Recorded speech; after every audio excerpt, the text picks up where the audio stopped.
This is an SM Media production.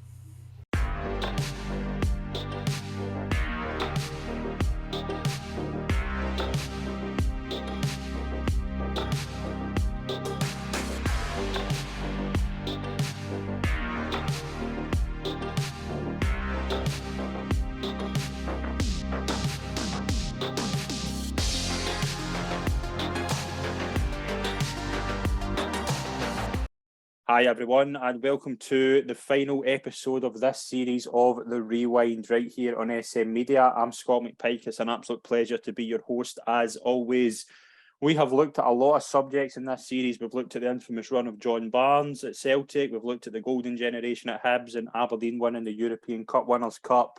So for the final episode, we thought it was only fitting we would look at the national team and probably the national team's greatest opportunity in a World Cup finals in 1974, when a really group of talented players came within touching distance of reaching the knockout stages of the World Cup. It is an absolute pleasure to welcome this week's guest onto the show. For many years, he's been a vocal point of the media in Scotland. It's an absolute pleasure to welcome on Roddy Forsyth. Roddy, thank you very much for joining me on this show. It's a pleasure to have you on. It's a pleasure also for me, Scott. Thank you. No worries at all. How are you?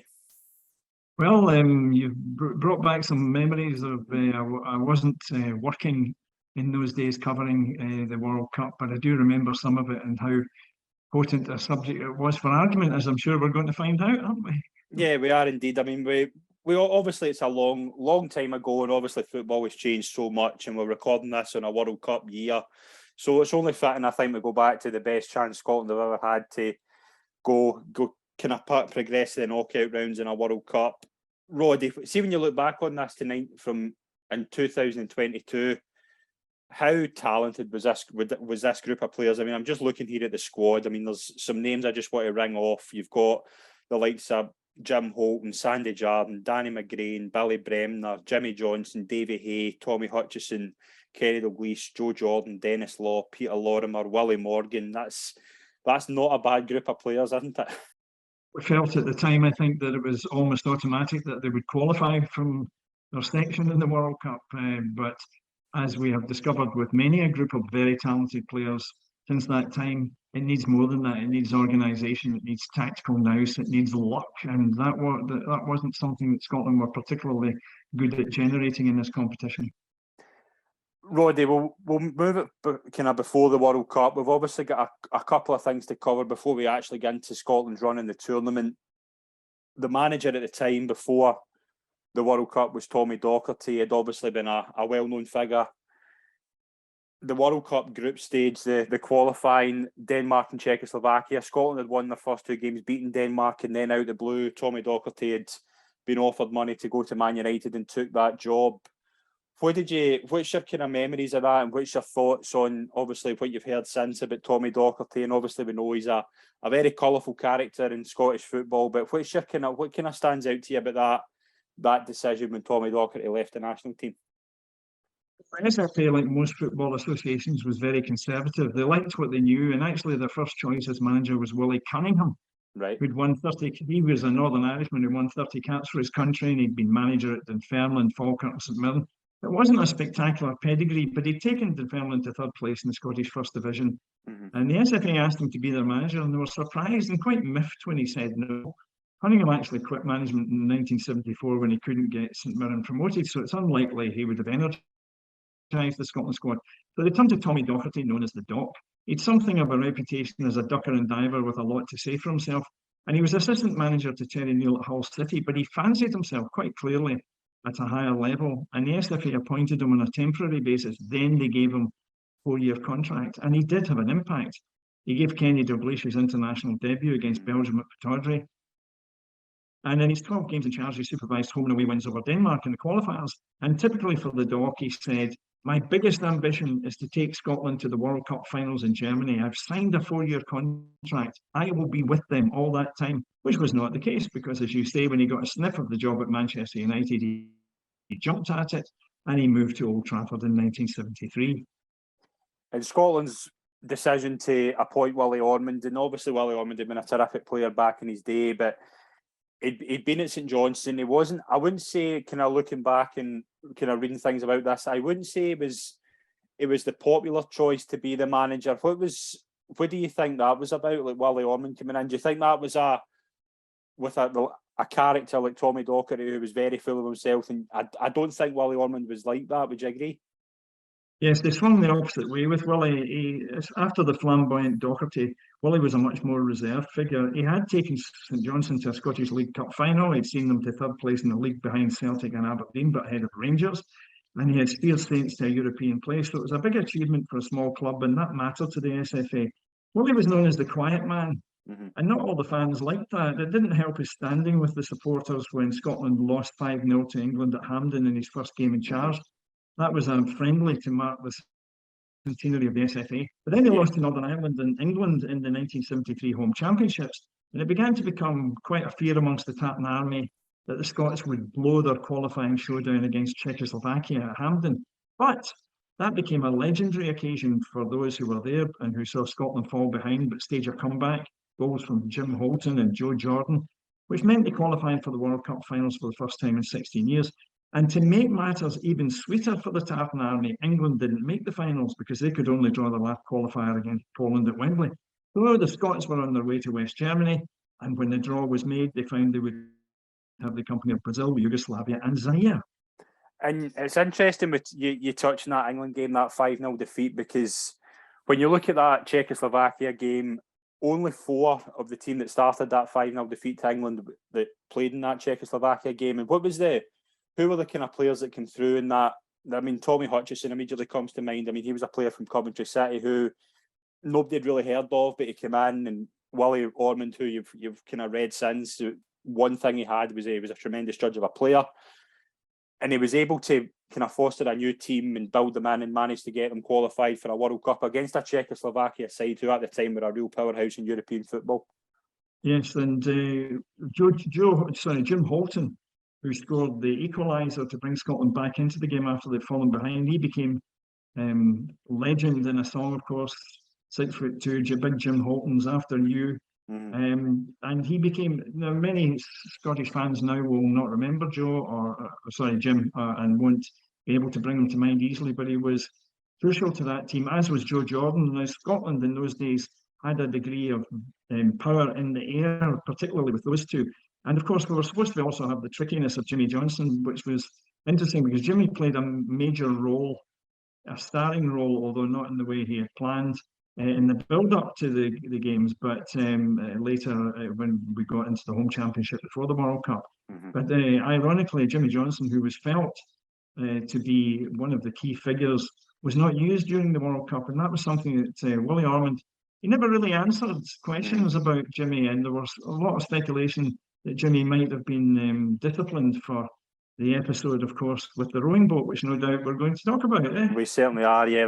There's a couple of wee incidents that take place in the preparation for the World Cup, but it's a 16-year hiatus that Scotland has had from the World Cup last qualifying in 58, and obviously how big was the hunger for the Tartan Army to get to a World Cup, especially considering, as you mentioned, England hadn't qualified, and only 8 years previously they'd had to see England win the World Cup in their home soil. What was the Tartan Army's kind of hunger to get to that kind of big occasion like back in that time? Well, the feeling was it wasn't just 8 years too late, because they could look back to 67 when the unbeaten world champions, England, were beaten on their own turf at Wembley by a Scottish side that really was at times quite cavalier in its football, the way we love to see players play. And the feeling was that it was just a matter of time before, if we could get to a finals with that sort of attitude, then Scotland would make an impact. But of course, Scotland in those days and footballers in those days were perhaps a little less professional than they might be considered now. And that, of course, was something that we saw in Largs, because the home championship before the World Cup was on and the squad had their base down at Largs, and when they beat Wales 2-0, Willie Ormond allowed the players a night out. When he meant a night out, he didn't mean out in the Firth of Clyde, though that's the way it turned up, of course. And of course, that's what happened once a few beers had been taken and the players decided to have a wander along the beach. Jimmy Johnson found an empty rowing boat, and being jinky, he climbed in. Sandy Jardine, the Rangers fullback, shoved it out into the water. Jinky realised there were no oars in the boat. He was drifting out to sea, singing "Michael, row the boat ashore," which was a hit at the time. David Hay and Eric Shadler, the Hibs player, grabbed another rowboat, which did have oars, but then it turned out when they got out into the water that their boat had a leak, so they made it back to dry land. But it was decided the Coast Guard had to be called out to rescue Jinky. By the way, this was at 6 in the morning. And of course, the whole issue became a news sensation, with the SFA being mad at the media contingent as though they were the ones to blame. The players too were pretty aggrieved at the media. The episode didn't stop Scotland beating England 2-0 with Jinky in a star roll. And if you get the chance, you can look it up on social media, there is footage of the end of that game in Scotland taking a bow before their fans. And Willie Ormond has a little word with Jimmy Johnson, who's celebrating, and Jimmy turns round and, as we say, flicks the Vicky towards the press box at full time. So the manager tells one of his star players to make an obscene gesture to the press. This is how different a time that was. And it's crazy. It's a crazy story, and probably one of the most famous in Scottish football history. But as you mentioned there, Jimmy Johnson, obviously, he was capable of producing stories like that in the front page. But I mean, talk about his star performance that day against England, because that was an England team coming to show Scotland that they were still the top dogs in Britain, and Scotland and Johnson in particular was just immense that day. Jimmy was tremendous, and of course he was doing what he liked to do. He had the shirt outside the shorts. He was taking the ball for walks up to the corner flag. He was beating players and beating the same player again just for fun. The Tartan Army was bellowing. He took a couple of bows for them at one point. This was showmanship. You might call it showboating, but it was showmanship at its best. And again, it reinforced the belief amongst the Tartan Army that wee Jinky was going to be one of the stars of '74.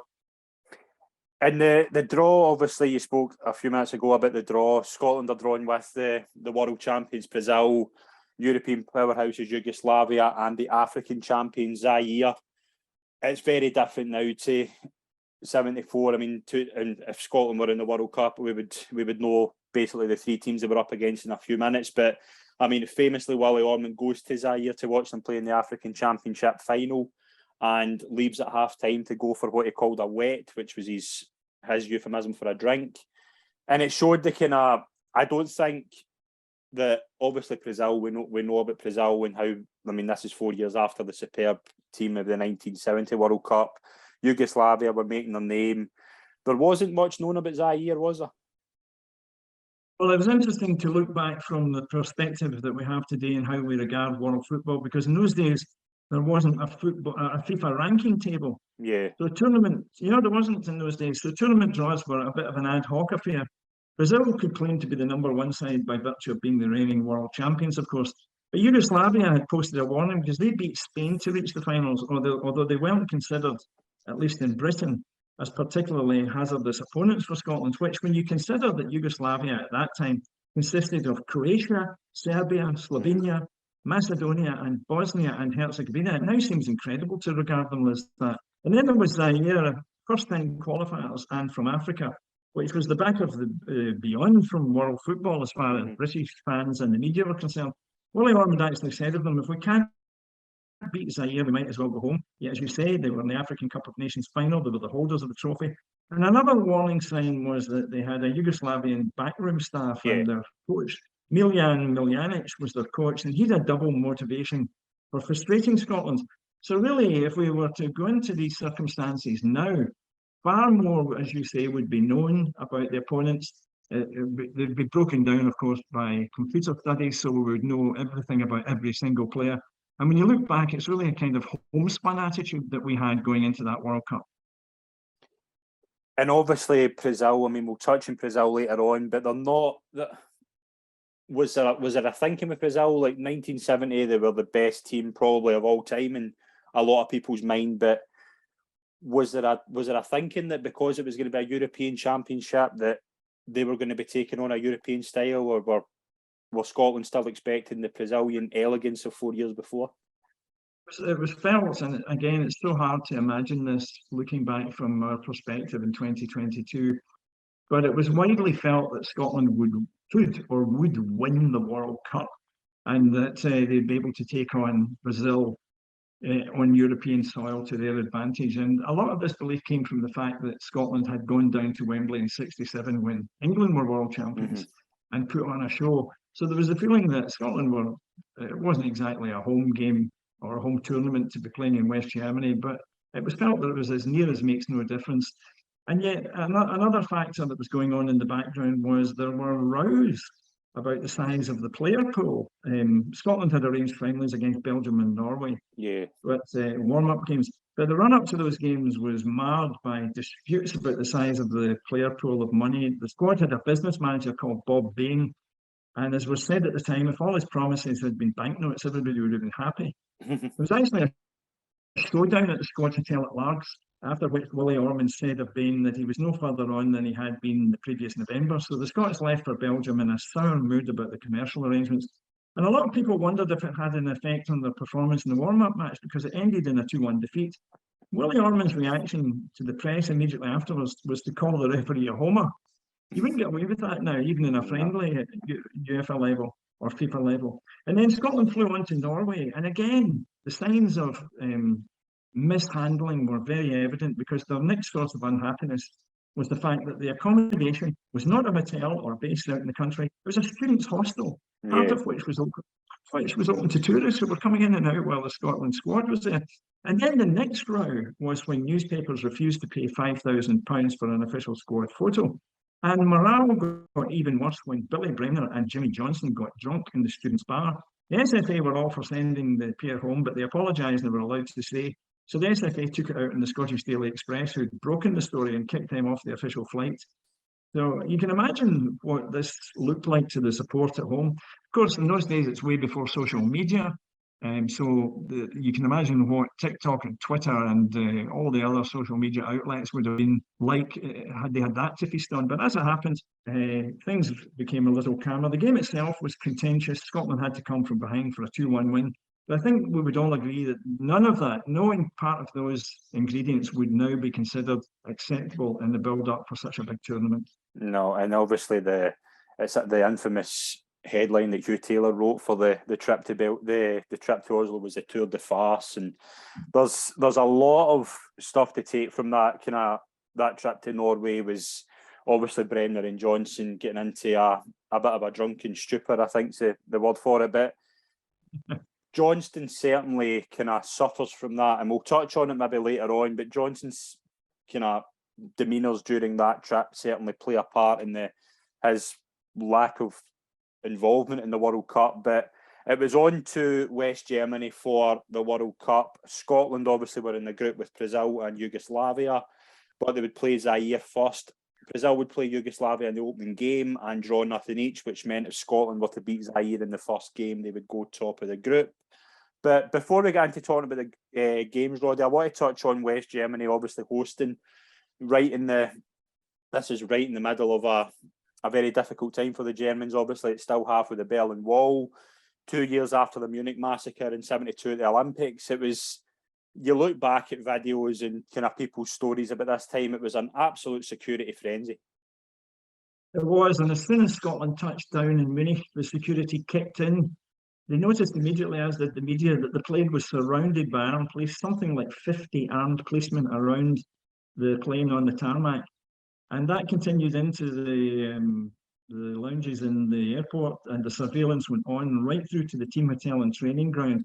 Now, it meant that everybody coming or going to the squad hotel had to pass through an armed police cordon and be identified and be searched. Some of the travelling parties, some of the players and some of the media complained that it made the atmosphere feel quite oppressive. What you can take for as gospel, and I know this to be true, there were people in the SFA who felt it would be a good thing to have that security because it might stop the players getting up to whatever would be the West German equivalent of heading out to sea in a rowing boat or going down to student bars and getting piddled. So there was one half of the arrangement, the SFA officials who thought this, who actually said at the time, off the record, if only Scotland could have this kind of security all the time, life would be a lot easier. But obviously it meant that Scotland would go into the first game against Zaire. They take a wee while to get going in the first game. I watched this back yesterday and looked at the game, and Zaire have the better chance, but Scotland get a foothold in the game. A great goal from Peter Lorimer, then a really bizarre goal from Joe Jordan, where I don't know if Zaire trying to play the offside trap, but it certainly doesn't work. Joe Jordan gives Scotland a 2-0 lead at half-time. And it was a fairly routine victory, but in hindsight, should Scotland have tried to score more goals? I mean, there's a famous video of the players kind of playing keepy-uppy in the Zaire half and things like that, and you think just the way the group ended out, just if Scotland had went for the jugular, they could have really, really gave themselves a great chance of going through. It's one of the great regrets when you look back at this tournament. As we've said already, it was their first appearance in the World Cup finals for 16 years. I mean, they took the field in Dortmund for the opener in Zaire. It was pretty universally expected that they would win, and they did. Usually, it was only after Zaire surprised them by keeping Scotland hemmed in through the opening stages of the game. They were much better on the ball and much faster, much more controlled than anybody had expected. Then Joe Jordan and Peter Lorimer get the first half goals. The Tartan Army in the stadium and the TV audience at home expects the same again, or even better, more after the interval. But although Zaire were considered the group mates, I think we can see from the perspective now that it was the Scots who were naive. It was actually a hot day, and Joe Jordan admitted that he and his teammates took their foot off the pedal because they wanted to conserve their energy for what they felt would be the more difficult games to come. Another factor in that decision by the players was that they knew that Brazil and Yugoslavia had played out a goalless draw the previous evening, which meant that any kind of win over Zaire would put Scotland top of the section. So the second half was a disappointment for the fans who thought there should have been a few more Scottish goals. And as it happened, that would have been a good outcome for Scotland. But it was 2-0 at full time, and Scotland were top of the group. Scotland were top of the group, and it meant that Scotland would play Brazil in the next game in Frankfurt, and Yugoslavia would play Zaire at the same time, and we'll certainly mention that in a couple of minutes. But I mean, Scott, you look at this game, and I mean, it's unthinkable now for somebody like me, and obviously a lot of people who listen to this, and Scotland took the game to the world champions and took the game to a Brazil team in the World Cup, but Brazil had taken on a real European approach, and it was a very unlike Brazil display. There was a lot of fouls, there was a lot of yellow cards. What did you think of Brazil's performance in that game? Well, as you say, Scotland versus Brazil in Frankfurt, there was a lot of excitement amongst the Tartan Army up against the world champions. It couldn't have presented a greater contrast to the game against Zaire. And one of the things that also influenced Brazil's thinking about how they were going to play was they were without Pelé. But they were still considered to be the world's top team, so it was regarded as a sound performance by Scotland to get a goalless draw. Most observers felt Scotland should have won because they had the best chance of the game. Yeah. A Joe Jordan header that was saved by the goalkeeper, parried, and the rebound came out to Billy Bremner a yard out of goal, but squeezed it just past the post. Now, to be fair to Billy, the ball actually came off him at point-blank range. It wasn't a shot, but it was the nearest Scotland would come to scoring, and it would have been valued for a goal in a place in Scottish football history, because they played Brazil on 10 occasions and never won. And 74 was the time when it could and should have happened. And a good few years later, when Scotland were playing the European Championship in Sweden, I was working with Billy Bremner, and I had a bite to eat with him one evening. And I asked him about that particular miss, and he kind of avoided talking about it. And the next day, the Scottish media were playing the Dutch media in a challenge game, and we had a couple of ringers, Walter Smith and Bremner, playing for us. Anyway, I was up front, and I got the ball inside the box. It was one of those cutbacks where you think, well, I'll take a touch or will I shoot? I took a touch, and it was cleared immediately. And from the back of the field, all I could hear was Billy's voice going, "Hey, Roddy, don't ever mention Brazil again." It mattered to him to think about that back in those days. But also, as important as that Brazil game was the game against Yugoslavia, between Yugoslavia and Zaire. The Yugoslavs had learned from watching Scotland that Zaire were wide open in defence. But not only that, there was a crisis in the Zaire camp when the players found out that money that had been supposedly allocated to them for reaching the finals had actually been looted by the FA officials. There was nothing left in the kitty. And they were talking about going on strike, and they meant it. It was reported that FIFA stepped in with 3,000 Deutschmark per player to make sure that they would actually put out a team. But they did field a team. But to most observers, it looked as though they had gone on strike in any case, because Yugoslavia went 3-up within 15 minutes. At which point their coach, who, as we've mentioned, was a former Yugoslav international, takes off the goalkeeper and replaces him with a substitute who's 5'4" tall. It was 4-0 a minute after the substitution. and the wee keeper conceded another 5 before full time. So 9-0 the final score, and Scotland then left to argue and wonder what might have happened if they hadn't eased up in their game against Zaire. But then, to be fair to Scotland, Zaire still believed they were going to be paid at that stage of the proceedings. And was there anything mentioned at the time about that whole thing? Because obviously Zaire was run under a kind of dictatorship with Joseph Mobutu. There was a lot of talk kind of in years since that he had threatened the players that if they lost the next game against Brazil by more than 3 goals, that they would never see their families and things like that. But as you mentioned there, that their head coach is a Yugoslav international, and it's always fascinated me when you look back in this period that you've got all this dark arts going on, and basically did Scotland have any chance of really going through with all that going on? Well, it was known that there were problems within the Zaire camp, as I say, and the fact that FIFA stepped in with the payment behind the scenes. President Mobutu sent a squad of his personal enforcers to the team hotel. They banned all journalists and TV crews, and it was also said, as you said, they wouldn't see their families again. They were told they would never be allowed back in Zaire if they lost 4-0 to Brazil. And actually, when it was 3-0 down, they started booting the ball up the park in their game. Yeah. Some observers who weren't familiar with what was going on were wondering what was actually happening. But basically, Zaire just wanted to keep the ball as far as possible away from their goal because they were afraid of Mobutu's henchmen who were in the hotel. But as I say, their coach had, in the Yugoslavia game, had taken off the goalkeeper and replaced him with a substitute. And when it came down to the last match day, Brazil needed to beat Zaire by 3 goals, which they did. And the understanding was that they would take their foot off the gas if they got to 3-0, which they did. Although it was partly also the case that the Lepers were defending frantically at that point. As I said, just putting the ball anywhere as long as it was as far away from their goal as possible. And Scotland and Yugoslavia finished 1-1.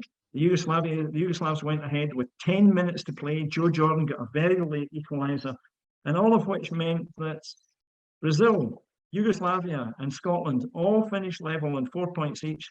Each of them had drawn with the other 2 teams, and so it came down to which country had scored fewest against Zaire, and that was Scotland, who were eliminated from the World Cup finals without losing a game. What a typically Scottish way to go. And it's that thing as well, when you kind of look at, we do this, we've done this last year with the Euros as well. The first thing you do is look at the post-mortem of what could have been done to prevent that. And there's 2 things, obviously, I want to get your thoughts on, was just another 2 goals would have done it against Zaire. But very interesting as well that Jimmy Johnson doesn't play a minute at this World Cup. And if you think about tough defences like Brazil and Yugoslavia, if there was one player in that Scotland bench who could unlock those defences, it was Jimmy Johnson. But do you kind of understand why Willie Ormond didn't play him? Well, Willie was never very open about this in years to come. He was asked, was it because of disciplinary reasons that Johnson wasn't played?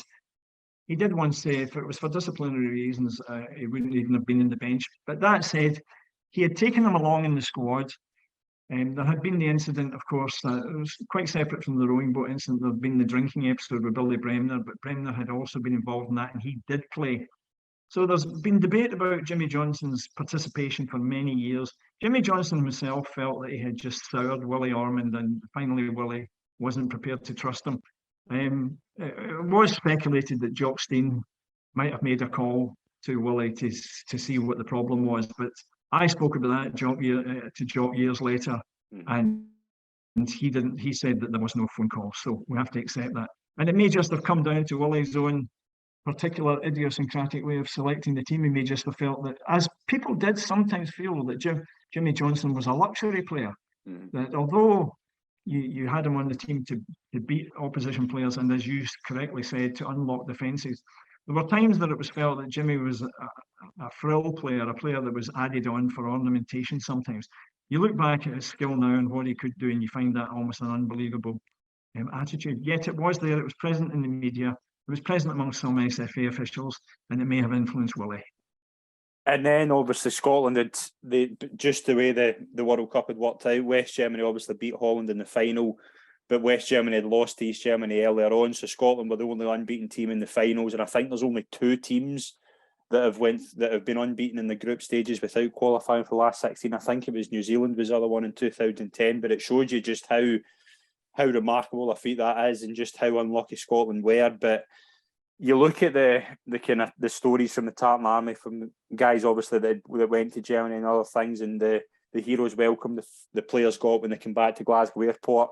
There was a lot of respect for the players for a valiant effort, wasn't there? There was, and that carried on into the 1978 World Cup, rather unfortunately for Scotland, because it worked in reverse at that stage. But if you wanted to just sum it up, you would say, from rowing boats and coastguards to an unbeaten departure, and to this day, 74 was Scotland's best performance in a World Cup final. It was, and it's been an absolute pleasure to go through it with you, Roddy. Thank you very much for joining me. I've really appreciated it. And I too, and it was fun to think back on those memories, even as improbable as some of them are. Brilliant. Thank you very much to everyone that's tuned in.